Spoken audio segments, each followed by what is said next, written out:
Hello there, John Kenny here again. I just wanted to talk about um, a little bit of work that I did some years ago now in 2009 while I was working at York Archaeological Trust. We got a phone call, right, from a farmer who lived along the A59 near a village called Hessay. Now, um, he said every time he ploughed the field, there was a certain strip in the field where he brought up cobbles. And he would look at the Ordnance Survey map, and it said under the A59 there was a Roman road, or the course of a Roman road. And in fact, that Roman road, he soon found out, was a really well-known Roman road. It was a piece of Dere Street, which ran all the way, well, it ran from the south of England all the way up to Scotland, or what was to become Scotland in later years. Um, but for us in our local area, it was actually following the route from the Roman military capital in the north of England, which was Eberacum, York, where there was an enormous fortress. And that led all the way up to a place called Isurium Brigantium, which was actually the Roman civilian capital of the north of England, and particularly what was then to become Yorkshire later on. And it followed the route roughly of the River Ouse, which is a great artery pumping through the lowland of the Vale of York. So we said, oh, we can have a look. We can see whether or not there's a Roman road in your field. Because what he was suggesting was maybe the Roman road actually didn't quite run under the A59 at all. It actually ran along next door. So we went along, we did geophysics, wasn't that conclusive.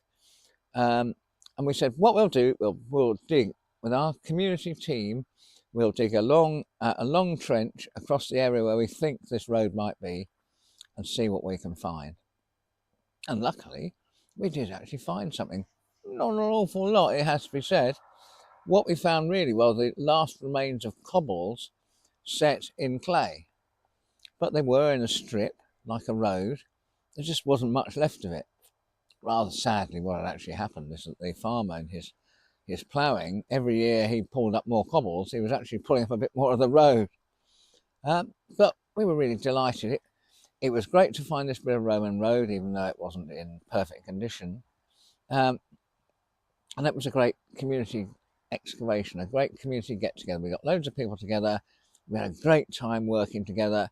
We all really enjoyed ourselves. We all learned about archaeology. Looking for Roman roads can be great fun.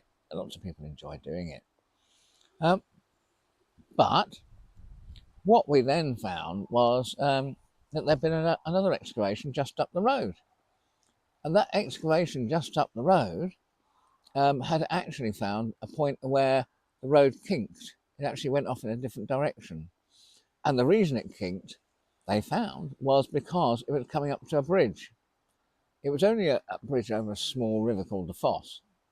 Well, that small river, no more than a stream, running down to the River Ouse, um, it had a little bridge over it. Fantastic. But a Roman road, it's got to be kept working. It's a military requisite for any Roman province to have a road system, and you had to keep it open running, and you couldn't open and run it if your bridge starts to rot, and that was the problem. That eventually the wooden bridges start to rot. So what they did was they would build a new bridge next door, and then change the direction of the road to head for the new bridge. And then at some point, they say, right, open the new bit of road, close the old bit.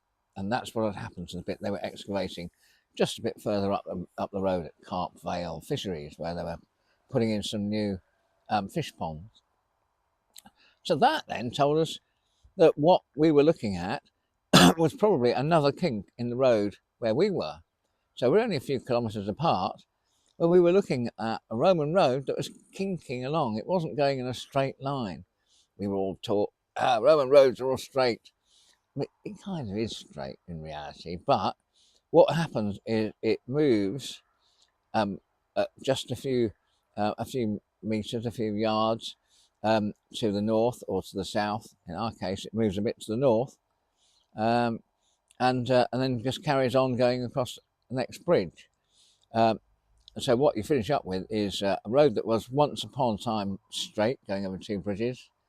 Now, with two different bridges, it comes along, kinks, crosses a bridge, crosses another bridge, kinks back to its current place under the A59. So in fact, what you've got is you've got two bits of road from different times in the Roman period.